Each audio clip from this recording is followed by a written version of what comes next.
Atlantik yağları 5 ildir istifadə edirəm. Neçə nə sertifikatı var?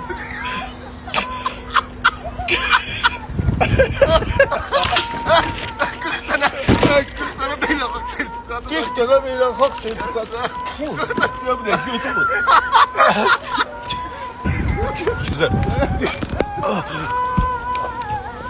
Bütün Azerbaycan görecek bunu. Başına açtı. Geçme.